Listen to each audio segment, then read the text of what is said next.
আমার নবীর কদম মুবারকের দুলা মুবারকের পাওয়ার কত।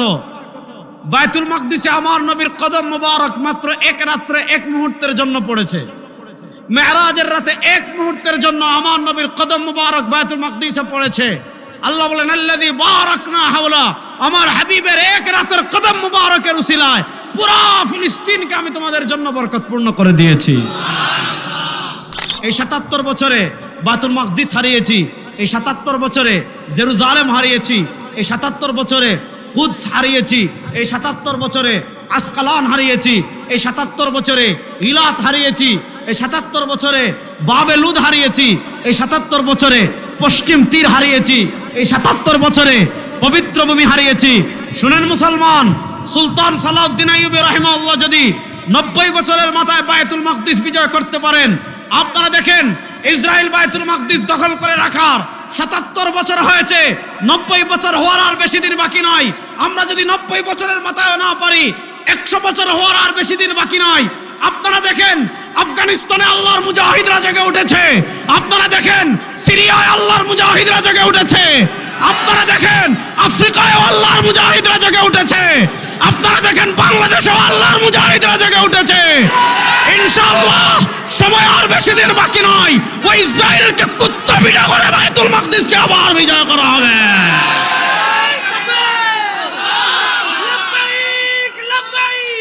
ইমাম হাকিম আবু আব্দুল্লাহ নিশাপুরি রহমতুল্লাহ আলাইহি হাদিসের একটা বিখ্যাত কিতাব লিখেছেন, আল মুস্তাদরাক আলা সহিহাইন। আল মুস্তাদরাক আলা সহিহাইন একটা হাদিস এনেছেন, সহিহ হাদিস। আল্লাহ নবী সাল্লাল্লাহু আলাইহি ওয়াসাল্লাম বলেন, ইন্না লিল্লাহি সারায়া মিনাল মালাইকা তাহুল্লু ফাতাকিফু ফি মাজালিসিয যিকর। আল্লাহ রাব্বুল ইজ্জত ওয়াল জালালের পক্ষ থেকে দুনিয়াতে একদল স্পেশাল ফেরেশতা নিযুক্ত আছেন। এই একদল স্পেশাল ফেরেশতাদের আর কোনো ডিউটি নেই, তাদেরকে আল্লাহ তাআলা আলাদা স্পেশাল একটা দায়িত্ব দিয়ে পাঠিয়েছেন। সেটা কি? তাহুল্লু, তারা তালাশ করতে থাকেন, ফাতাকিফু ফি মাজালিসিয যিকর, ফেরেশতাদের ওই জামাত তালাশ করতে থাকেন দুনিয়ার কোন জায়গায় আল্লাহর বান্দারা জিকিরের কোন মজলিসের আয়োজন করেছে কিনা। যদি দেখেন আল্লাহর কোন বান্দারা দুনিয়ার কোন জায়গায় জিকিরের মজলিসের আয়োজন করেছে, যারা জিকির করে ওই ফেরেশতারা তাদের সাথে বসে যান। আল্লাহ নবী সাল্লাল্লাহু আলাইহি ওয়াসাল্লাম হাদিসের পরের অংশে বলেন, ইদা মারারতুম বিরিয়াদিল জান্নাহ ফারতাউ। আমার উম্মতেরা শোনো, আপনি মনিরামপুর থেকে যশোর যাচ্ছেন, যশোর থেকে নড়াইল যাচ্ছেন, যশোর থেকে মাগুরা যাচ্ছেন, যশোর থেকে সাতক্ষীরা যাচ্ছেন, সাতক্ষীরা থেকে খুলনা যাচ্ছেন, দুনিয়াতে আপনার চলার পথে, আসার পথে, হাঁটার পথে, যাওয়ার পথে, পৃথিবীর কোনো জায়গায় আপনি বাজারে যাচ্ছেন, শ্বশুর বাড়ি যাচ্ছেন, গ্রামের বাড়ি যাচ্ছেন, মাঠে যাচ্ছেন, আল্লাহ নবী সাল্লাল্লাহু আলাইহি ওয়াসাল্লাম বলেন, ইদা মারারতুম বিরিয়াদিল জান্নাহ, দুনিয়াতে আপনার চলার পথে, হাঁটার পথে, আসার পথে কোনো জায়গায় যদি দেখেন জান্নাতের বাগান সাজানো, আল্লাহ নবী সাল্লাল্লাহু আলাইহি ওয়াসাল্লাম বলেন ফারতাউ, তাহলে কিছুক্ষণ জান্নাতের বাগানে অবস্থান করবে। সাহাবায়ে কেরাম রিদওয়ানুল্লাহি আলাইহিম আজমাইন জিজ্ঞাসা করলেন, ওয়ামা রিয়াদুল জান্নাহ ফিল আরদি ইয়া রাসূলুল্লাহ। সাহাবায়ে কেরাম রিদওয়ানুল্লাহি আলাইহিম আজমাইন জিজ্ঞাসা করলেন, ওয়ামা রিয়াদুল জান্নাহ ফিল আরদি ইয়া রাসূলুল্লাহ। ওগো আল্লাহর নবী, আমরা তো জানি দুনিয়াতে এক জান্নাতের বাগান মদিনায়, রিয়াদুল জান্নাহ। মনিরামপুরে জান্নাতের বাগান কোনটা? যশোরে জান্নাতের বাগান কোনটা? নড়াইলে জান্নাতের বাগান কোনটা? মাগুরায় জান্নাতের বাগান কোনটা? সাতক্ষীরায় জান্নাতের বাগান কোনটা? এদিকে গেলে আপনার খুলনায় জান্নাতের বাগান কোনটা? বরিশালে জান্নাতের বাগান কোনটা? আল্লাহর নবী সাল্লাল্লাহু আলাইহি ওয়াসাল্লামকে সাহাবায়ে কেরাম জিজ্ঞাসা করলেন, ওয়ামা রিয়াদুল জান্নাহ ফিল আরদি ইয়া রাসূলুল্লাহ। ওগো আল্লাহর নবী, আপনি বলুন তো দুনিয়াতে জান্নাতের বাগান কোনটা? আল্লাহ নবী সাল্লাল্লাহু আলাইহি ওয়াসাল্লাম জবাব দিচ্ছেন, হিলাকুয যিকর। শোনো, আল্লাহর কোন বান্দারা যদি জিকিরের হালকা করে, আল্লাহর জিকির করার জন্য হালকা বন্দি হয়, তাদের উপরে থাকবে সামিয়ানা, নিতে থাকবে চট, কিন্তু মর্যাদার দিক থেকে আল্লাহ তাআলা এই জায়গাকে জান্নাতের বাগান বানিয়ে দেন।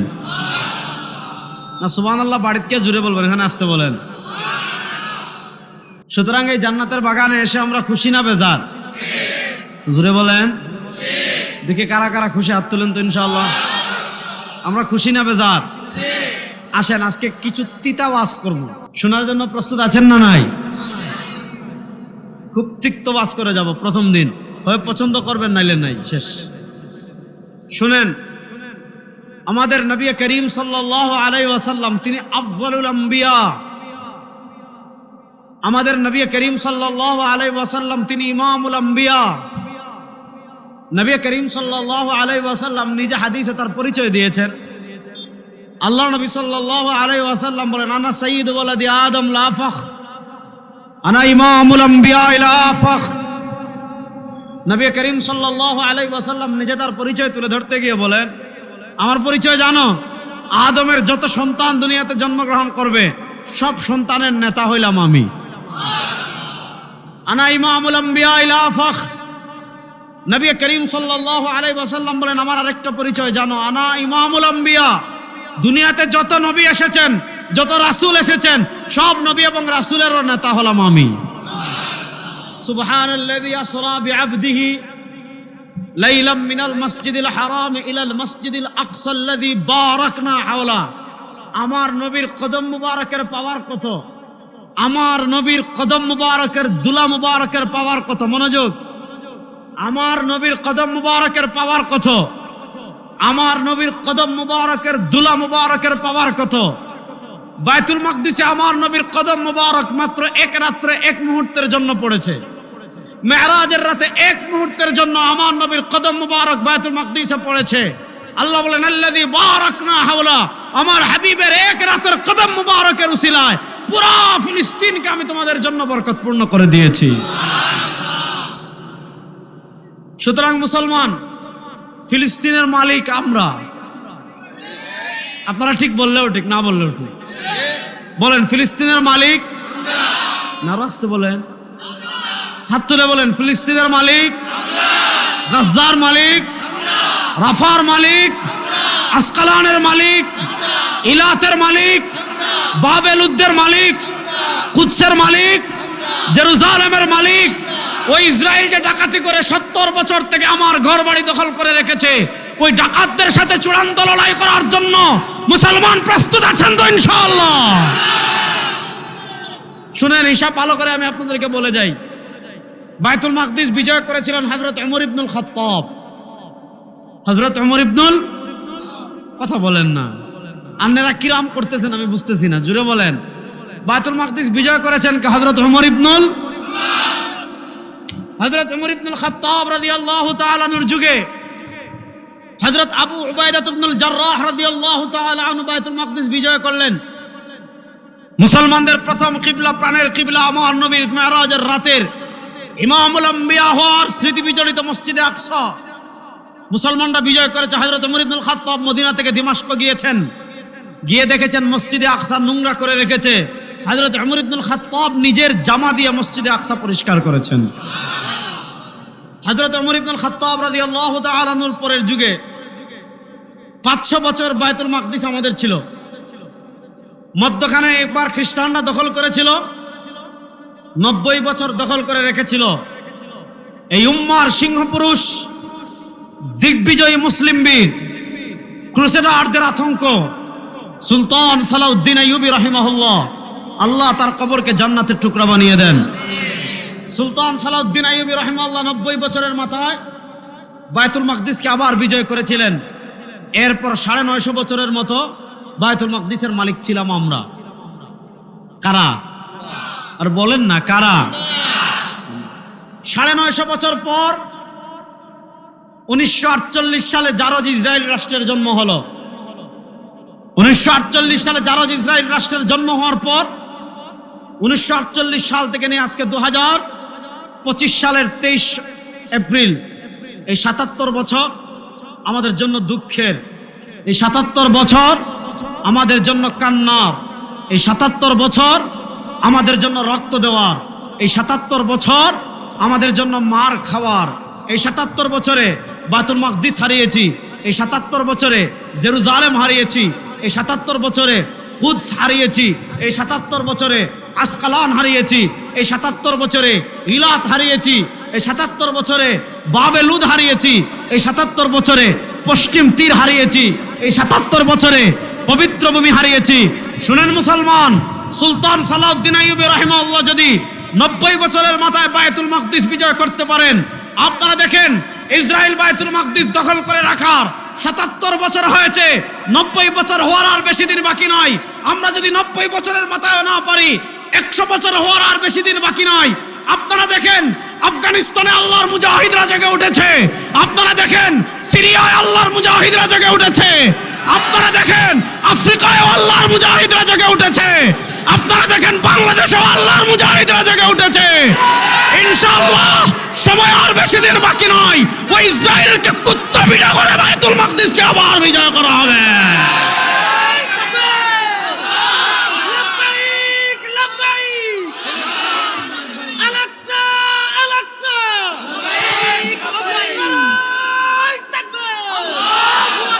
শুনেন আমার নবী, আমাদের আকীদা খুব সহজ হিসাব। আমাদের আকীদা, আমার সাথে বলেন, আমার না রাস্তা কোন, আমার নবীর সব কথা সত্য।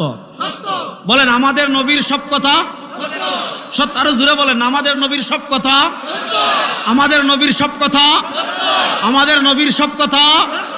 ওয়ামা ইয়ানতিকু আনিল হাওয়া ইন হুয়া ইল্লা ওয়াহয়ুন ইউহা। আমার নবীর ডাইরেক্ট কানেকশন আল্লাহর সাথে। আমার নবীর ডাইরেক্ট কানেকশন কার সাথে? আমার নবীর মাকাম কত, আমার নবীর মর্যাদা কত। আল্লাহ বলেন আলাম নাশরাহ লাকা সাদরাক ওয়া ওয়াদা'না আনকা বিজরাক আল্লাযী আনকাযা যাহরাক ওয়া রাফা'না লাকা যিকরাক। আল্লাহ বলেন ও হাবিব, আপনার সম্মান মনিরামপুরের মানুষ বাড়ানো লাগবে না, আপনার সম্মান যশোরের মানুষ বাড়ানো লাগবে না, আপনার সম্মান খুলনার মানুষ বাড়ানো লাগবে না, আপনার সম্মান বাংলাদেশের মানুষ বাড়ানো লাগবে না। আল্লাহ বলেন ওয়া রাফা'না লাকা যিকরাক। হাবিব, আপনার সম্মান আমি আল্লাহ বুলন্দ করে দিয়েছি। এখন আমার নবীর সম্মান আল্লাহ কেমনে বুলন্দ করেছেন? আল্লাহ হাদিসে কুদসিতে বলেন ইযা যুকিরতু যুকিরতা মাই। আপনি দুনিয়াতে যেখানে যাবেন সাথে তাওহীদের সাথে আমার নবীকে পাবেন। আপনি কালিমা তাইয়্যিবায় যাবেন, লা ইলাহা ইল্লাল্লাহ, আল্লাহর তাওহীদ, সাথে আমার নবীকে পাবেন মুহাম্মাদুর রাসূলুল্লাহ। আপনি কালিমা শাহাদায় যাবেন, আশহাদু আল্লা ইলাহা ইল্লাল্লাহ, আল্লাহর তাওহীদ, সাথে আমার নবীকে পাবেন। ওয়া আশহাদু আন্না মুহাম্মাদান আবদুহু ওয়া রাসূলুহু। আপনি আযানে যাবেন, আশহাদু আল্লা ইলাহা ইল্লাল্লাহ, সাথে আমার নবীকে পাবেন। আশহাদু আন্না মুহাম্মাদার রাসূলুল্লাহ। আপনি কবরে যাবেন, মার রাব্বুক ওয়া মা দীনুক, সাথে আমার নবীকে পাবেন। ওয়া মান হাযার রাজুলুল্লাযী বুইসা ফীকুম। আপনি হাসরের মাঠে যাবেন, কাউকে পাবেন না। আমার নবী বলেন তুই চিন্তা করিস না, আনা ফারাতুল লাকুম ইনদাল হাউযি ইয়াউমাল কিয়ামা। কিয়ামতের দিন আমি নবী হাউজে কাউসারে ফুল নিয়ে তোদের অপেক্ষা করতে থাকব। সুতরাং আপনি নেতা মানেন কারে? আপনার নেতা আপনারে রেখে বিদেশে পলাই যায়। জোরে বলেন। সুতরাং আমাদের নেতা আব্রাহাম লিঙ্কন হতে পারে না, আমাদের নেতা মাওসাং সেতু হতে পারে না, আমাদের নেতা নরেন্দ্র মোদী হতে পারে না, দুনিয়ার কোন তন্ত্রমন্ত্রের ধ্বজাধারী আমাদের নেতা হতে পারে না। আমার নেতা তোমার নেতা। নারো আসতে কোন, এটা তো শরম লাগার কথা, ঠিক না? বলেন আমার নেতা তোমার নেতা। আরে আকাশ বাতাস প্রকম্পিত করে হাত তুলে বলেন আমার নেতা তোমার নেতা, আমার নেতা তোমার নেতা। আল্লাহ নবীকে নেতা মানতে রেডি আছেন তো? দেখেন এটা আবার তাবলিগি ওয়াজ মনে করেন না যে এখানে ইনশাআল্লাহ কইয়া বাগে গেলে ভুলে যাবেন। শুনেন, আল্লাহ নবীকে যদি নেতা মানেন তাহলে আল্লাহ নবীর আদর্শ এই বাংলাদেশে বাস্তবায়ন হোক। কারা কারা চান দেখে হাত তুলেন তো ইনশাআল্লাহ। আপনারা গণতন্ত্র দেখেছেন, ধর্মনিরপেক্ষতা দেখেছেন, ন্যাশনালিজম দেখেছেন, সোশ্যালিজম দেখেছেন, সব তন্ত্রমন্ত্র বাংলাদেশে দেখেছেন, সব তন্ত্রমন্ত্র ফেল হয়ে গিয়েছে। এবার আল্লাহ নবীর আদর্শ ইসলাম এবং কোরআনকে বিজয় করার জন্য প্রস্তুত আছেন না? না,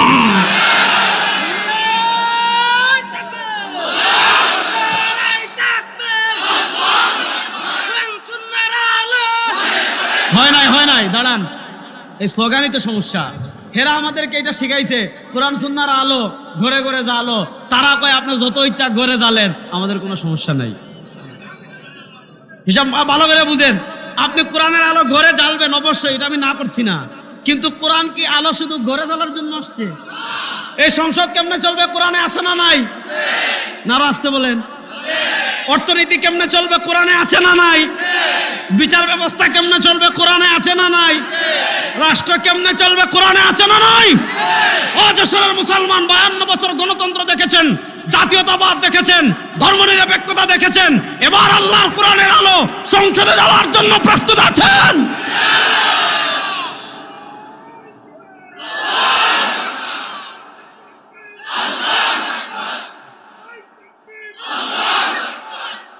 আল কোরআনের আলো এবার সংসদে জ্বালবো ইনশাআল্লাহ। ইনশাআল্লাহ কয় না, আরো জোরে বলেন না ইনশাআল্লাহ, আরো জোরে বলেন ইনশাআল্লাহ। শুনেন, আমি হিসাব খুব সহজে দেই। হিসাব কি জানেন? গত 100 বছর মাইর খাইছি, 100 বছর মার দিব ইনশাআল্লাহ। হিসাব একদম সহজ। গত 100 বছর পৃথিবীর প্রান্তে প্রান্তে মজলুম মুসলমান মার খেয়েছে, 100 বছর মার খামু না, দিমু। রেডি আছেন তো ইনশাআল্লাহ? তাহলে বলেন আমার নবীর সব কথা, বলেন না আমার নবীর সব কথা, আমার নবীর সব কথা। এগুলা কত হাদিস আছে, এটার পক্ষে যাচ্ছি না। শুনেন, পৃথিবী চূড়ান্ত লড়াইয়ের দিকে এগিয়ে যাচ্ছে। আজ থেকে 1400 বছর আগে আমার নবী করিম সাল্লাল্লাহু আলাইহি ওয়াসাল্লাম সুনানুন নাসাইতে ভবিষ্যৎবাণী করে গিয়েছেন। ইমাম নাসাই রাহিমাহুল্লাহ সুনানুন নাসাইতে হাদিস বর্ণনা করেছেন। সরওয়ার দু আলম সাল্লাল্লাহু আলাইহি ওয়াসাল্লাম বলেন, ইসাবাতান মিন উম্মতি আহরাজাহুমুল্লাহু মিনান নার, ইসাবাতান মিন উম্মতি আহরাজাহুমুল্লাহু মিনান নার, ইসাবাতান মিন উম্মতি আহরাজাহুমুল্লাহু মিনান নার। আমার উম্মার দুইটা দল এমন আছে, আমার উম্মার দুইটা বাহিনী এমন আছে, আমার উম্মার দুইটা জামা এমন আছে, আমার উম্মার দুইটা গ্রুপ এমন আছে। এই দুই বাহিনীতে যারা যোগ দিবে, এই দুই গ্রুপে যারা যোগ দিবে, আল্লাহ তাআলা ডাইরেক্ট তাদের উপর জাহান্নামের আগুনকে হারাম করে দিবেন। এবার একটা হিসাব বুঝেন, যে দুই দলে যোগ দিলে ডাইরেক্ট জাহান্নামের আগুন হারাম, এই দুই দলে শরীক হওয়ার জন্য প্রস্তুত আছেন তো ইনশাআল্লাহ? যে কারা কারা প্রস্তুত আছেন, যুবকরা হাত তুলো তো ইনশাআল্লাহ। প্রস্তুত আছেন তো ইনশাআল্লাহ? প্রস্তুত আছেন তো ইনশাআল্লাহ? দেখেন, কিয়ামতের আগে লড়াই হবে দুইটা। ইসাবাতুন তাগজু ফিল হিন্দ ওয়া ইসাবাতুন তাগজু মাআল মাসিহিদ দাজ্জাল। একটা লড়াই হবে হিন্দুস্তানে, আর আরেকটা লড়াই হবে ইহুদিদের সাথে। দেখেন, আল্লাহ নবী সাল্লাল্লাহু আলাইহি ওয়াসাল্লাম 1400 বছর আগে ভবিষ্যৎবাণী করেছেন, একটা লড়াই হবে হিন্দুস্তানে আধিপত্যবাদী কুফফার শক্তির বিরুদ্ধে, আরেকটা লড়াই হবে দাজ্জালের সাথে, কানা দাজ্জালের সাথে, যেখানে ইহুদিদের নেতৃত্ব দিবে কানা দাজ্জাল। এক লড়াই হবে হিন্দুস্তানে, আরেক লড়াই হবে ওই যে সিরিয়া দিমাশকে, মানে আমাদের ফিলিস্তিনে। এবার হিসাব বুঝেন, এখানের লড়াইয়ে যারা অংশগ্রহণ করবে তাদের উপর জাহান্নামের আগুন হারাম, ওখানের লড়াইয়ে যারা অংশগ্রহণ করবে তাদের উপর জাহান্নামের আগুন হারাম। আপনি দেখেন, পৃথিবীর প্রেক্ষাপট তৈরি হচ্ছে। এদিকে দেখেন আধিপত্যবাদী ইসরায়েল শক্তি, আধিপত্যবাদী ইসরায়েলি শক্তি গাজাকে শেষ করে দিচ্ছে, রাফাকে শেষ। রাফা এখন কেউ নেই, শেষ, একদম বিরান করে দিয়েছে রাফাকে। গাজা শেষ হওয়ার কাছাকাছি। আপনারা দেখেছেন, পৃথিবীতে এমন নৃশংসতা কোথাও দেখিনি। বোমার সাথে মানুষ উঠছে, এটাও আমরা দেখছি। আপনি দেখেন, এই যুগে মুসলমানদের কষ্টের কথা আর কত বলবো। হাজ্জাজ ইবনে ইউসুফ জালেম ছিল, কিন্তু তার মুসলমান বোনের ডাকে ওই ইরাক থেকে তার 17 বছরের জামাতাকে পাঠিয়ে দিয়েছিলেন হিন্দুস্তানে। আজকে লক্ষ লক্ষ শিশু ইয়া আরব বলে সারা দুনিয়ার আরব শাসকদেরকে ডাকছে, সারা দুনিয়ার মুসলিম শাসকদেরকে ডাকছে, কিন্তু কারো কানে তাদের ডাক ঢুকছে না। নাটক, সমস্যা নাই, চূড়ান্ত লড়াইয়ের সময় ঘনিয়ে আসছে। প্রস্তুতি নেন মুসলমান, আমরা খেলার জন্য প্রস্তুত আছি তো ইনশাআল্লাহ। আপনি দেখেন, আপনারা যুবকরা হয়তো অনেকে দেখেছেন, ইসরায়েলি এক সৈন্যের ভিডিও ভাইরাল হয়েছে। খুব মনোযোগ দিয়ে পয়েন্ট বুঝবেন। ইসরায়েলি এক সৈন্যের ভিডিও ভাইরাল হয়েছে। তাকে জিজ্ঞাসা করা হয়েছে, গাজাকে শেষ করে দিচ্ছেন কেন? গাজাকে মাটির সাথে মিশিয়ে দিচ্ছেন কেন? সে জবাব দিয়েছে, আমাদের লিডারের জন্য গাজাকে প্রস্তুত করছি। তার জবাব হলো, আমাদের নেতা আসবেন, আমাদের নেতার আগমনের জন্য গাজাকে প্রস্তুত করছি। তাদের নেতাকে জানেন? কানা দাজ্জাল। তাদের নেতাকে, তারা তাদের নেতাকে আমন্ত্রণ জানানোর জন্য গাজাকে প্রস্তুত করছে। বুঝা গেল ইহুদিরা চূড়ান্ত লড়াইয়ের প্রস্তুতি নিচ্ছে। এদিকে দেখেন, আমাদের পার্শ্ববর্তী আরেকটা মিনি ইসরায়েল আছে না নাই? আপনাদের এদিক থেকে তো বেশি দূরে না বেনাপুর। আমাদের পার্শ্ববর্তী আরেকটা মিনি ইসরায়েল আছে না নাই? আপনারা দেখেছেন ওখানে কত কোটি মুসলমান আছে ভারতে। এই মুসলমানদের উপর আরেকটা গাজার মতো নৃশংসতা চালানোর জন্য, মুসলমানদের উপর ভয়াবহ নির্যাতন চালানোর জন্য, মুসলমানদেরকে গাজার মতো শেষ করে দেওয়ার জন্য নানা ষড়যন্ত্র করা হচ্ছে। এর ভিতর একটা ষড়যন্ত্র দেখেছেন, ভারতে ওয়াকফ আইন পাশ করা হয়েছে, অর্থাৎ মুসলমানদের প্রচুর ওয়াকফি সম্পত্তি আছে ভারতে। আপনি চিন্তা করতে পারবেন না, ভারতে 700 বছর মুসলমান রাষ্ট্র ক্ষমতায় ছিল। এই 700-800 বছরে মুসলমানরা যা কিছু, রাজা বাদশারা, মুসলমান ধনীরা যা কিছু ওয়াকফ করে গিয়েছে, এই সব ওয়াকফ সম্পত্তি দখল করে মুসলমানদেরকে রাষ্ট্রীয়ভাবে বিতাড়িত করার জন্য আধিপত্যবাদী ভারত শক্তি তারাও প্রস্তুতি নিচ্ছে। গতকালকে দেখছেন কাশ্মীরে তারা কি ঘটনা ঘটিয়েছে। তারাই হামলা করে মুসলমানদের উপর দায় চাপিয়ে আমাদের পার্শ্ববর্তী কাশ্মীরকে আরেক মিনি গাজা বানানোর ষড়যন্ত্র করছে, দিল্লিকে গাজা বানানোর ষড়যন্ত্র করেছে। ভারতের মুসলিম অধ্যুষিত যে প্রদেশগুলো আছে ওই প্রদেশগুলোকে তারা গাজা বানানোর ষড়যন্ত্র করছে। শোনো মুসলমান, ফিলিস্তিন আমাদের থেকে দূরে হতে পারে, কিন্তু ভারত আমাদের থেকে বেশি দূরে না। এটা ভারত, এটা হলো 15 কোটি 16 কোটি মুসলমানের আবাস ভূমি। শুনেন, আমাদের শায়েখে চরমনাই সূরাত উদ্যানে স্পষ্ট ভাষায় ঘোষণা করেছিলেন, আমরা আগ বেড়ে লাগবো না, আমরা আগ বেড়ে লাগবো। কিন্তু শুনেন, কেউ যদি আমাদের সাথে লাগতে চায় তাকেও আমরা ছাড়বো না। হিসাব সহজ। কেউ যদি আমাদের সাথে লাগতে চায়, হাত কেটে গাছে ঝুলানোর জন্য প্রস্তুত আছেন? আমাদের মানচিত্রের দিকে যদি কোনো আধিপত্যবাদী শক্তি হাত বাড়ায়, তার পা ভেঙে গাছে ঝুলিয়ে দেওয়ার জন্য যুবকরা প্রস্তুত আছে না নয়? পৃথিবীর কোন পরাশক্তি গুনার টাইম আমাদের। শুনেন মুসলমান, দেখেন এদিকে প্রেক্ষাপট তৈরি হচ্ছে, ওদিকে প্রেক্ষাপট তৈরি হচ্ছে। আমরা স্পষ্ট ভাষায় ভারতকে জানিয়ে দিতে চাই, যদি আমাদের মানচিত্রের দিকে হাত বাড়ান, মুসলমানদের দিকে ষড়যন্ত্রের হাত বাড়ান, এই উপমহাদেশের মানচিত্র থেকে মুসলমানদেরকে মুছে ফেলতে চান, সময় আর বেশি দিন বাকি নয়। দিল্লির লাল কেল্লায় আবার কালেমার পতাকা উড়বে ইনশাআল্লাহ। ইনশাআল্লাহ বলেন, ইনশাআল্লাহ বলেন, ইনশাআল্লাহ বলেন। আপনি দেখেন, আমি আপনাদেরকে খুব সহজ করে একটা জিনিস বুঝাই। খ্রিস্টানরা, ইহুদিরা কানাডার জালের অপেক্ষা করতেছে, ঠিক না? এবার আমি আরেকটা জিনিস আপনাদেরকে বুঝাই। কিয়ামতের মৌলিক আলামতের একটা আলামত, মনোযোগ, আপনারা আছেন না আমার লগে? আমি তো এদিকে প্রথম কেমন ওয়াজ করবো তা বুঝতেছি না, আমার মতো বলদি ইনশাআল্লাহ, বুঝতেছেন তো? কিয়ামতের মৌলিক আলামতের একটা আলামত নুজুল ঈসা। বলেন, কিয়ামতের মৌলিক আলামতের একটা আলামত নুজুলু ঈসা আলাইহিস সালাম দুনিয়াতে আসা। আমার সাথে হাত তুলেন সবাই, পড়েন লাম ইয়ালিদ ওয়ালাম ইউলাদ। পড়েন লাম ইয়ালিদ ওয়ালাম ইউলাদ। আমাদের আল্লাহর কোনো সন্তান নাই। জোরে বলেন, আমাদের আল্লাহর কোনো সন্তান। জোরে বলেন না, আমাদের আল্লাহর কোনো সন্তান। আমাদের আল্লাহর বাপ আসেনি, আমাদের আল্লাহর সন্তান আসেনি।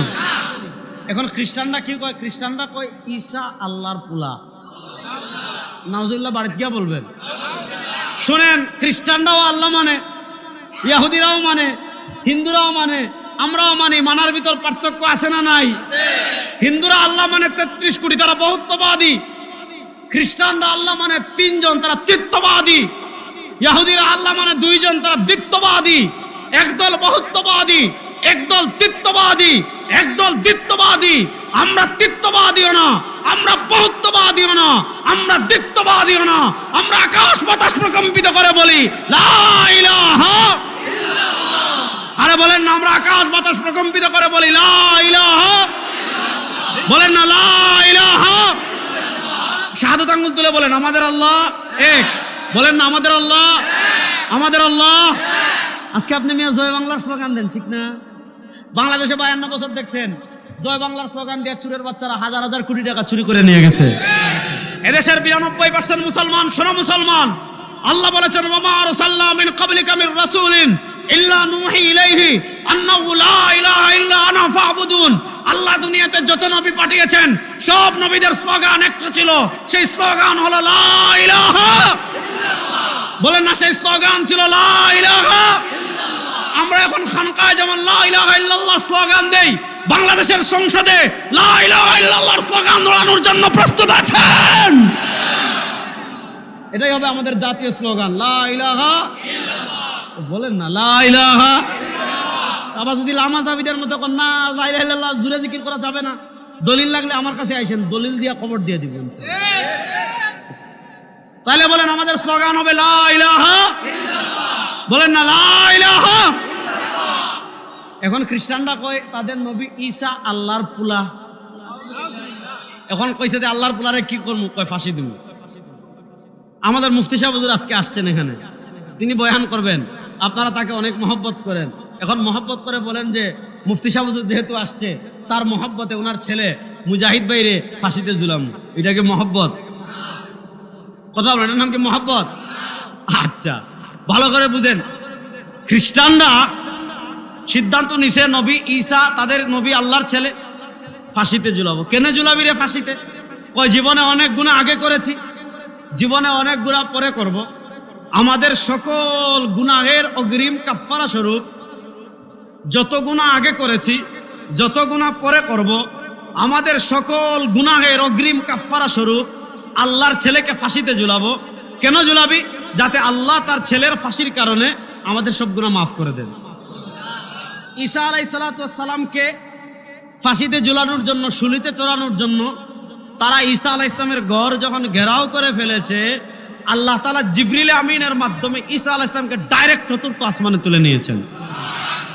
আল্লাহ বলেন ওয়ামা কাতালু, আল্লাহ বলেন ওয়ামা সালাবু, আল্লাহ বলেন ওয়ালাকিন শুববিহা লাহুম, আল্লাহ বলেন তারা ঈসা আলাইহিস সালামকে হত্যা করতে পারে নাই। ওয়ামা সালাবু, তারা ঈসা আলাইহিস সালামকে শুলিতেও চড়াতে পারে নাই, তারা ঈসা আলাইহিস সালামকে হত্যাও করতে পারে নাই, তারা ঈসা আলাইহিস সালামকে শুলিতেও চড়াতে পারে নাই। কি করা হয়েছে? ওয়ালাকিন শুববিহা লাহুম, আল্লাহ বলেন তাদেরকে ধাঁধায় ফেলা হয়েছে। আল্লাহ তাদেরকে কেমনে ধাঁধায় ফেলেছেন?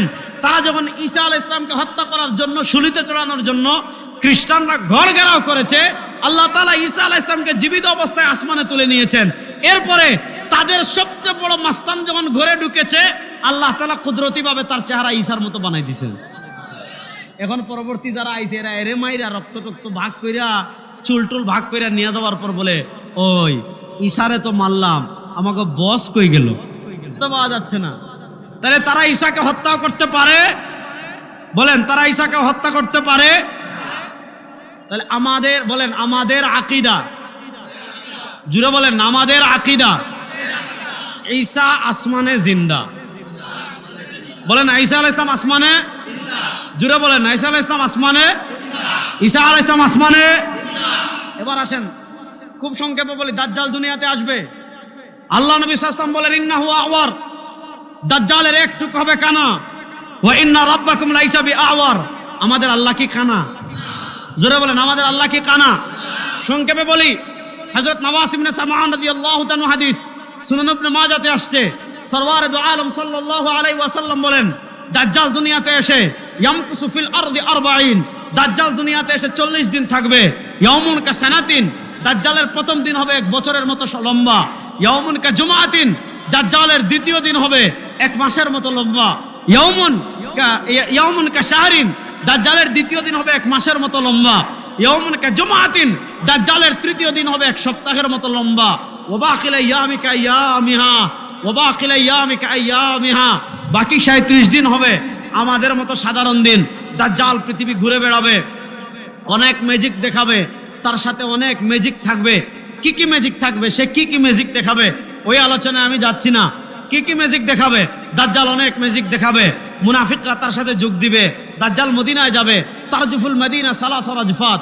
নবী করিম সাল্লাল্লাহু আলাইহি ওয়াসাল্লাম বলেন, দাজ্জাল মদিনায় যাওয়ার পর মদিনায় 3টা ভূমিকম্প হবে। ফায়াখরুজুল মুনাফিকুন, মদিনা থেকে মুনাফিকরা বের হবে, দাজ্জালের বাহিনীতে যোগ দিবে। এদিকে মুনাফিকরা, এদিকে আসফাহানের 70,000 ইহুদি বিশাল বাহিনী নিয়ে দাজ্জাল গিয়ে মুসলমানদেরকে অবরোধ করে রাখবে। মুসলমানদের নেতৃত্বে থাকবেন ইমাম মাহদি। বলেন, মুসলমানদের নেতৃত্বে থাকবেন কে? আরে বলেন না, মুসলমানদের নেতৃত্বে থাকবে এ হাত পাখা, একটু বাতাস করতে হতে পারেন, এমনি লয়ে দাঁড়াই রয়েছেন।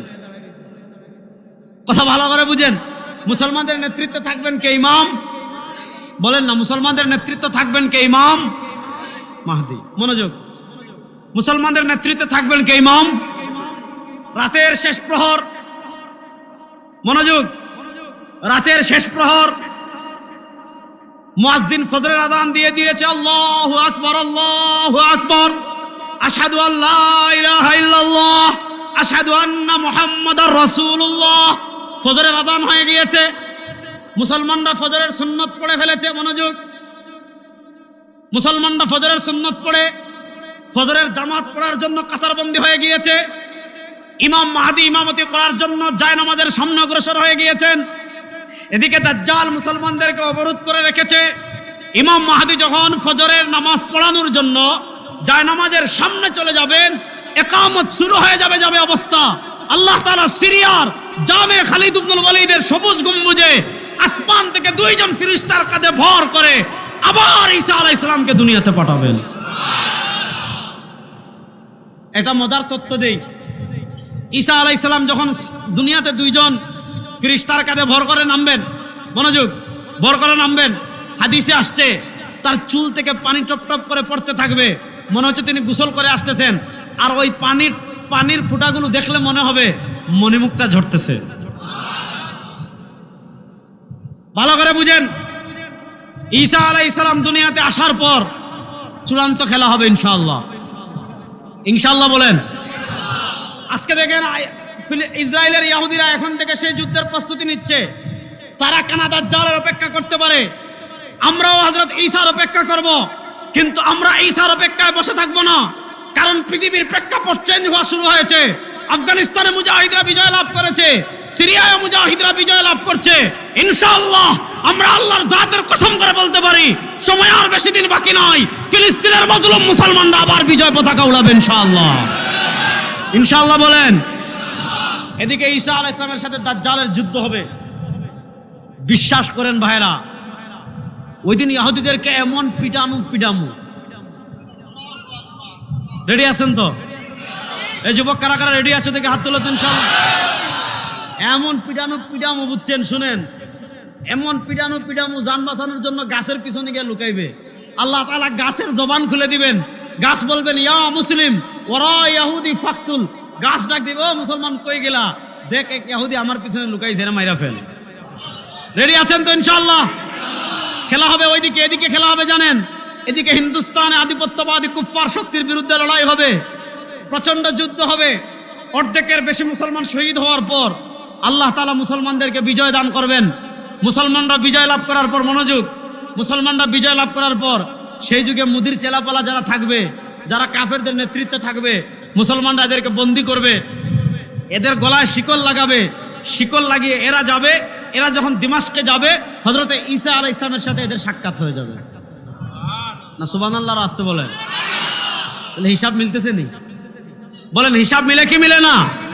সুতরাং শুনেন, এই শতাব্দীতে ইসলামকে বিজয় করার শতাব্দী, এই শতাব্দীতে, গত শতাব্দীতে আমরা যে মার খেয়েছি সেই বদলা নেওয়ার শতাব্দী, এই শতাব্দীতে আলাউ কালিমাতিল্লাহ, আল্লাহর কালেমাকে বুলন্দ করার শতাব্দী। এই শতাব্দী হবে দ্বীনকে জিন্দা করার শতাব্দী, এই শতাব্দী হবে ইসলামকে বিজয় করার শতাব্দী। আমরা আমাদের দেশ থেকে শুরু করব ইনশাআল্লাহ। 52 বছরে দেশের মানুষ গণতন্ত্র দেখেছে, ডেমোক্রেসি দেখেছে, সোশ্যালিজম দেখেছে, ন্যাশনালিজম দেখেছে, গণতন্ত্র মন্ত্র কিচ্ছু করতে পারে নাই। এবার ইসলামকে বিজয় করার জন্য দেশের মুসলমান প্রস্তুত আছেন না নাই?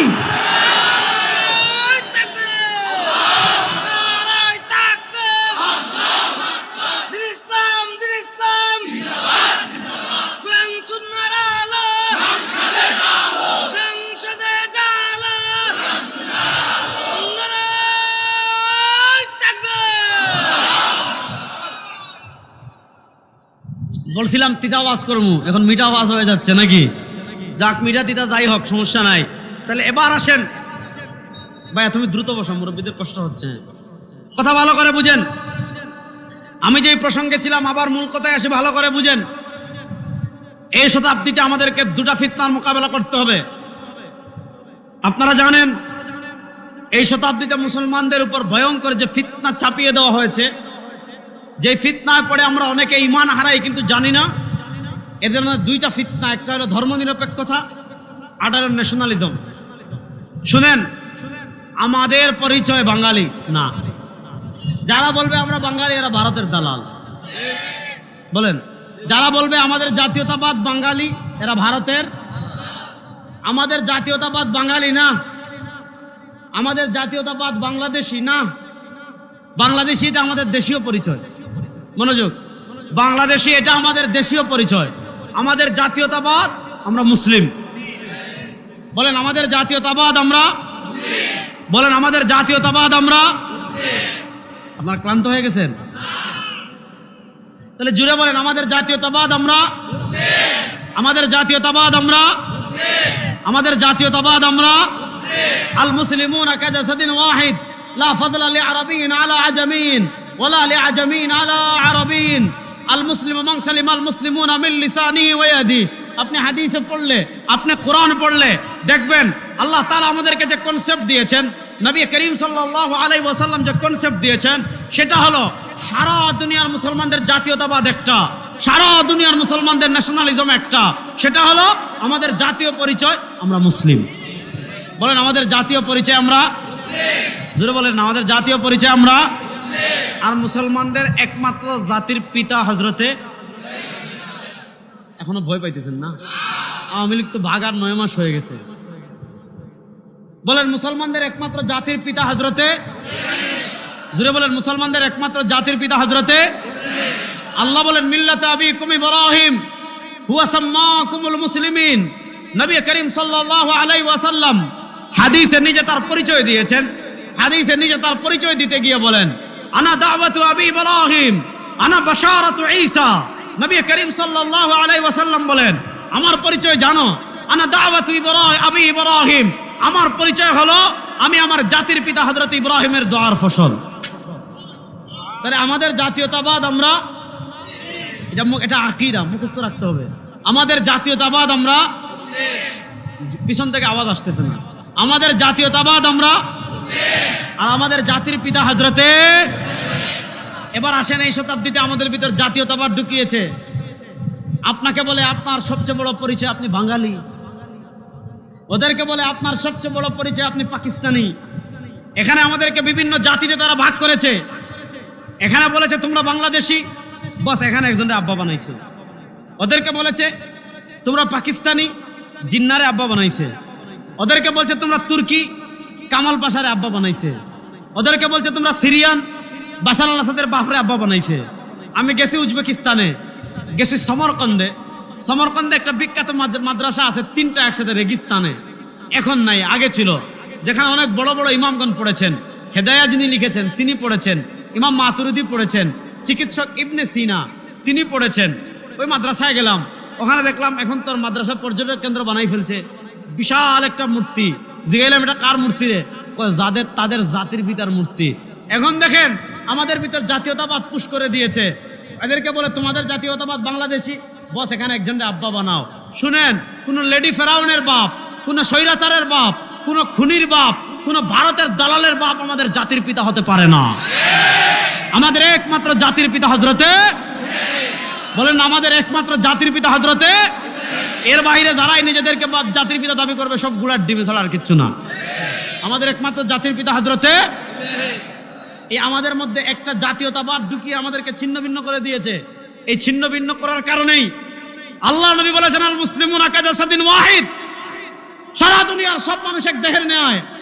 আজকে ফিলিস্তিনে আমার ভাই খাবার পায় না, আজকে ফিলিস্তিনে আমার বোন কান্না করে, আজকে ফিলিস্তিনে ছোট্ট ছোট্ট মুসলমান শিশুদেরকে হত্যা করা হয়, আজকে গাজাকে শেষ করে দেওয়া হয়, আজকে গাজায় গর্ভবতী মহিলাকে হত্যা করা হয়, আজকে গাজায় মসজিদে হামলা করা হয়, আজকে গাজায় হাসপাতালে হামলা করা হয়, আজকে গাজায় শরণার্থী শিবিরে হামলা করা হয়। ও মুসলমান শোনো, সময় আর বেশি দিন বাকি নয়, ঐক্যবদ্ধ হয়ে যান। যারা তাওহীদ এবং রিসালাতে বিশ্বাসী সারা দুনিয়ার মুসলমানরা যদি ঐক্যবদ্ধ হয়ে যায়, সময় আর বেশি দিন বাকি নয়, সব পরাশক্তির নাক পাশ চিহ্ন করে বদরের হাতিয়ার আবার গর্জে উঠবে ইনশাআল্লাহ।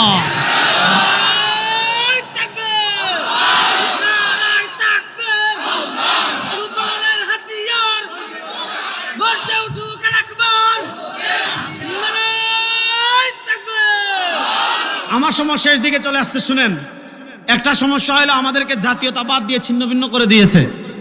আরেকটা সমস্যা কি করেছে জানেন? সবচেয়ে বড় সমস্যা হয়েছে আমাদের মাথায় একটা ইনজেকশন মারছে। করোনার সময় আমরা ভ্যাকসিন নেই নাই, আমি নেই নাই, একটাও নেই নাই। অনেকে আছে ভ্যাকসিন নিছেন, এখন যারা ভ্যাকসিন নিছেন এদের প্রচুর অ্যালার্জি হচ্ছে, নানা সমস্যা হচ্ছে। শুনেন, আমাদের মাথায় এই শতাব্দীতে ইহুদি খ্রিস্টানরা এমন একটা ভ্যাকসিন মারছে যে ভ্যাকসিনের কারণে আমরা এখনো ঘুরে দাঁড়াতে পারছি না। সে ভ্যাকসিনের নাম সেকুলারিজম তথা ধর্মনিরপেক্ষতা। বলেন, সে ভ্যাকসিনের নাম ধর্মনিরপেক্ষতা। বলেন সে ভ্যাকসিনের নাম। আসেন ধর্মনিরপেক্ষতাকে আমি খুব সহজে বুঝাই। এইটা বলে আমি আপনাদের থেকে বিদায় নিয়ে চলে যাব, মনোযোগ দিয়ে বুঝেন। পৃথিবীতে অন্যান্য যত ধর্ম আছে, মনোযোগ, পৃথিবীতে অন্যান্য ধর্ম আর আমাদের ধর্মের মধ্যে মৌলিক পার্থক্যের জায়গা কোনটা আমি আপনাদেরকে দেখাই। মনোযোগ কাকা, কথা বললেন না, হ্যাঁ মনোযোগ শুনেন। যেমন আমাদের উপমহাদেশে একটা বড় ধর্ম হলো হিন্দু। ভারত হলো হিন্দু সংখ্যাগরিষ্ঠ দেশ। হিন্দু ধর্ম আর আমাদের ধর্মের পার্থক্যের জায়গা কোথায়? খ্রিস্ট ধর্ম আর আমাদের ধর্মের পার্থক্যের জায়গা কোথায়? খুব মনোযোগ দিয়ে যুবকরা এই পয়েন্ট বুঝবেন। হিন্দু ধর্ম বলেন, খ্রিস্টান ধর্ম বলেন, হিন্দু ধর্ম আর খ্রিস্টান ধর্মকে অনুষ্ঠান নির্ভর ধর্ম বানিয়ে ফেলা হয়েছে। কেমনে? হিন্দু মানে কি? পূজার সময় আসবে, পূজা করবেন, মন্দিরে মূর্তি বানাবেন, প্রাসাদ বানাবেন, প্রাসাদ খাবেন, 3-4 দিন নাচ গান করবেন, তারপর ট্রাকের উপর মূর্তি তুলবেন, ট্রাকের উপর মূর্তি তুলে নিয়ে ওই মূর্তিটা 3-4 দিন পর নাচ গান করে করে করে করে করে করে নদীতে ফেলে দিবেন। বাস, আপনি হিন্দু। এখন তার ধর্ম ওই মন্দিরের মধ্যেই, তার ধর্ম ওই পূজার মধ্যেই। এখন প্রশ্ন হলো, সে খাবে কিভাবে? তার ধর্ম মাথা কামায় না, যেভাবে মন চায় খা। সে ঘুমাবে কিভাবে? তার ধর্ম মাথা কামায় না, যেভাবে মন চায় ঘুমা। সে হাঁটবে কিভাবে? তার ধর্ম মাথা কামায় না, যেভাবে মন চায় হাঁট। সে ব্যবসা করবে কেমনে? তার ধর্ম মাথা কামায় না, যেভাবে মন চায় ব্যবসা কর। সে রাজনীতি করবে কেমনে? তার ধর্ম মাথা কামায় না, যেভাবে মন চায় রাজনীতি কর। সে সংসদ চালাবে কেমনে? তার ধর্ম মাথা কামাবে না, যেভাবে মন চায় চালা। সে সংবিধান লিখবে কেমনে? তার ধর্ম মাথা কামায় না, যেভাবে মন চায় লেখ। সে অর্থনীতি পরিচালনা করবে কেমনে? তার ধর্ম মাথা কামায় না, যেভাবে মন চায় পরিচালনা কর। সে হাইকোর্ট সুপ্রিম কোর্ট চালাবে কেমনে? তার ধর্ম মাথা কামায় না, যেভাবে মন চায় চালা। এটা হলো হিন্দুদের মৌলিক ধর্মীয় কনসেপ্ট, মানে তাদের ধর্মটা শুধু মন্দিরে। আর খ্রিস্টান রাজ্য যেগুলো আছে, খ্রিস্টান রাজ্য পরিচালনার মৌলিক মূলনীতি ছিল, খ্রিস্টান রাজ্য পরিচালনার মৌলিক মূলনীতি ছিল কায়সার কায়সার, গির্জা গির্জা। গির্জা মানে যেখানে ইবাদত করে। আপনি ধর্ম পালন করতে চাচ্ছেন, গির্জায় যান। আপনার ফ্যামিলি ধর্ম পালন করতে চাচ্ছে, গির্জায় যান। রাষ্ট্র কেমনে চলবে? গির্জা মাথা কামাবে না। রাষ্ট্রের আইন কি হবে? গির্জা মাথা কামাবে না। রাষ্ট্রের সংসদ কেমনে চলবে? গির্জা মাথা কামাবে না। রাষ্ট্রের অর্থনীতি কি হবে? গির্জা মাথা কামাবে না। রাষ্ট্রের বিচার ব্যবস্থা কি হবে? গির্জা মাথা কামাবে না। রাষ্ট্রের হাইকোর্ট সুপ্রিম কোর্ট কেমনে চলবে? গির্জা মাথা কামাবে না। রাষ্ট্র কার সাথে সন্ধি করবে? গির্জা মাথা কামাবে না। রাষ্ট্র কার সাথে যুদ্ধ জড়াবে? গির্জা মাথা কামাবে না। তাহলে বেটা ধর্ম থাকবে কোথায়? যে ধর্ম থাকবে গির্জার মধ্যে, এর বাইরে ধর্ম যাবে না। এটা কাদের? খ্রিস্টানদের। এটা কাদের? এখন বুঝেন তাদের ধর্ম আর আমাদের ধর্মের মৌলিক পার্থক্যের জায়গা কোথায়? এক দলের ধর্ম শুধু মন্দিরের মধ্যে, এর বাহিরে নাই। আরেক দলের ধর্ম শুধু গির্জার মধ্যে, এর বাহিরে নাই। এর বিপরীত আমাদের ইসলাম। যুবকরা পয়েন্ট বুঝেন, এর বিপরীত আমাদের ইসলাম। আমি হাঁটবো কিভাবে? ইসলামে আছে না নাই? না, আরো আসতে বলেন, আরো আসতে বলেন। আমি হাঁটবো কিভাবে? ইসলামে আছে না নাই? মুরব্বী আছে না নাই? আমি খাবো কিভাবে? ইসলামে আছে না নাই? আমি ঘুমাবো কিভাবে? ইসলামে আছে না নাই? আমি বাথরুমে যাব কিভাবে, বের হব কিভাবে? ইসলামে আছে না নাই? আমি ব্যবসা করব কিভাবে? ইসলামে আছে না নাই? আমি রাজনীতি করবো কম, এটা ইসলামে নাই। না বুঝা কোন? আমি রাজনীতি করবো কম, এটা ইসলামে নাই। তবে আমি সংসদ চালাবো কেমন? এটা নাই। আসেনি? রাষ্ট্র চলবে কেমনে? ইসলামে আছে না নাই? সংসদ কেমনে চলবে? ইসলামে আছে না নাই? হাইকোর্ট সুপ্রিম কোর্ট কেমনে চলবে? ইসলামে আছে না নাই? অর্থনীতি কেমনে চলবে? ইসলামে আছে না নাই? এবার তারা আমাদের ভিতর ঢুকাই দিছে ধর্মনিরপেক্ষতা। ধর্মনিরপেক্ষতা কি জানেন? ওই যে ওদেরকে বলে ধর্ম থাকবে মন্দিরে, ওদেরকে বলে ধর্ম থাকবে গির্জায়। আমাদেরকে শিখাইছে ধর্ম থাকবে ঘরে, আমাদেরকে শিখিয়েছে ধর্ম থাকবে মসজিদে, আমাদেরকে শিখিয়েছে ধর্ম থাকবে মাদ্রাসায়, আমাদেরকে শিখিয়েছে ধর্ম থাকবে খানকায়। তাহলে প্রশ্ন হলো, আচ্ছা ধর্ম যদি এই জায়গায় থাকে, রাষ্ট্রে ধর্ম লাগবে না, অর্থনীতিতে ধর্ম লাগবে না, বিচার ব্যবস্থায় ধর্ম লাগবে না, সংসদে ধর্ম লাগবে না, হাইকোর্ট সুপ্রিম কোর্টে ধর্ম লাগবে না, তাহলে এটার নাম হলো সেকুলারিজম। না, ইসলাম শুধু ঘরে থাকার জন্য আসে নাই, ইসলাম শুধু মসজিদে থাকার জন্য আসে নাই, ইসলাম শুধু খানকায় থাকার জন্য আসে নাই, ইসলাম শুধু মাদ্রাসায় থাকার জন্য আসে নাই। হুয়াল্লাযী আরসালা রাসূলাহু বিল হুদা ওয়া দীনিল হাক্কি লিইয়ুযহিরাহু আলাদ দীনি কুল্লিহি। ইসলাম এসেছে ঘর থেকে নিয়ে সংসদ পর্যন্ত বিজয়ী হওয়ার জন্য। সুতরাং আপনার দেশের বিচার ব্যবস্থা ইসলাম আছে? আছে কয় মাইর খাবেন কিন্তু উল্টাপাল্টা বলে। আমাদের দেশের বিচার ব্যবস্থা ইসলাম আছে? আমাদের দেশের এত আইন, এত সংস্কার। মরহুম পীর সাহেব চরমনাই রাহিমাহুল্লাহ বলেছিলেন, সৈয়দ ফজলুল করিম নব্বরাল্লাহু মারকাদা, আল্লাহ তার কবরকে জান্নাতের টুকরা বানিয়ে দেন। তিনি বলেছিলেন শুধু নেতা নয়, আরে বলেন না, শুধু নেতা নয়, বলেন শুধু নেতা নয়। আরে নেতার পরিবর্তনে সব যদি পরিবর্তন সম্ভব হতো, বাংলাদেশের নেতার পরিবর্তন অনেকবার হয়েছে, বাংলাদেশের নেতার পরিবর্তন অনেকবার হয়েছে, বাংলাদেশের চেয়ারের পরিবর্তন অনেকবার হয়েছে, বাংলাদেশের ক্ষমতার পরিবর্তন অনেকবার হয়েছে। নেতার পরিবর্তনে কিছু হয় নাই। আর শুধু নেতার পরিবর্তন না, এবার নীতির পরিবর্তন হবে। সংসদে আল্লাহর কোরআনকে বিজয় করার জন্য প্রস্তুত আছেন?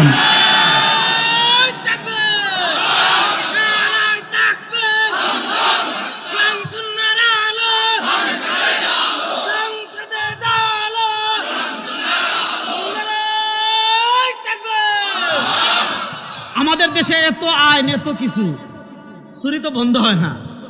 বন্ধ হয়? ডাকাতি বন্ধ হয়? চাঁদাবাজি বন্ধ হয়? টেন্ডারবাজি বন্ধ হয়? আরে কিচ্ছু লাগবে না, ইসলামকে মাত্র 3 মাসের জন্য আনেন। ঠিক না বেঠিক? আপনি তো গণতন্ত্র দেখলেন ভাই, ন্যাশনালিজম দেখলেন ভাই, সেকুলারিজম দেখলেন ভাই, সবই তো ফেল করেছে। একবার অন্তত পরীক্ষামূলক এইবার ইসলামকে রাষ্ট্র ক্ষমতায় নেওয়ার জন্য কারা কারা প্রস্তুত আছেন দেখি তো ইনশাআল্লাহ। আগে বলছেন হুজুররা আপনারা এখন, আগে বলতেন হুজুররা আপনারা এখন, এবার উলামায়ে কেরাম ঐক্যবদ্ধভাবে ইসলামী সব রাজনীতিবিদ এক কাতারে এসে আপনাদেরকে যদি ডাক দেন, আর কোন তন্ত্রমন্ত্র নয়, আর গণতন্ত্র নয়, আর সেকুলারিজম নয়, আর ন্যাশনালিজম নয়, আর সোশ্যালিজম নয়, আর কোন মানুষের তন্ত্রমন্ত্র নয়, এবার পৃথিবীর শ্রেষ্ঠ আদর্শ ইসলামকে বাংলাদেশের সব ক্ষেত্রে বিজয়ী করব। আপনারা যশোরের মুসলমান প্রস্তুত আছেন না নয়?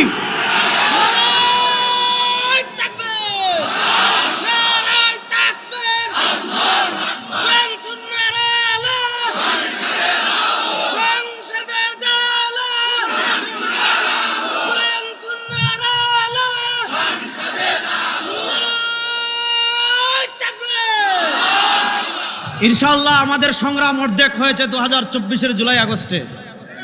আমরা ভারতের আধিপত্যবাদকে পরাজিত করেছি। সেই বৈষম্য বিরোধী আন্দোলনের অন্যতম নেতা মুফতি ফয়জুল করিম হাফিজুল্লাহ আজকে আসবেন, গুরুত্বপূর্ণ বক্তব্য রাখবেন। বিপ্লব শেষ হয় নাই, আগামীতে চূড়ান্ত বিপ্লবের প্রস্তুতি নেন আল্লাহর কোরআনকে বিজয় করার ইনশাআল্লাহ। আল্লাহ তাআলা কোরআন বিজয়ের বিপ্লবে শরীক হওয়ার তৌফিক আমাদের সবাইকে দান করেন। আল্লাহ বাংলাদেশে ইসলামকে বিজয় করার তৌফিক আমাদেরকে দান করেন ইনশাআল্লাহ। আমরা আধিপত্যবাদী শক্তির পরাজয় দেখেছি, ইনশাআল্লাহ এই বাংলাদেশকে আমরা ইসলামের বাংলাদেশও দেখবো ইনশাআল্লাহ। আল্লাহ তাআলা যে কথাগুলো বললাম আমাদের সবাইকে আমল করার তৌফিক দান করেন। ইন আসাবতু ফামিনাল্লাহ ওয়া ইন আখতাতু ফামিন্নি ওয়া মিনাশ শাইতান। প্রিয় দেশবাসী, আল্লাহ সবাইকে ভালো রাখুক, সুস্থ রাখুক। আসসালামু আলাইকুম ওয়া রাহমাতুল্লাহি ওয়া বারাকাতুহু।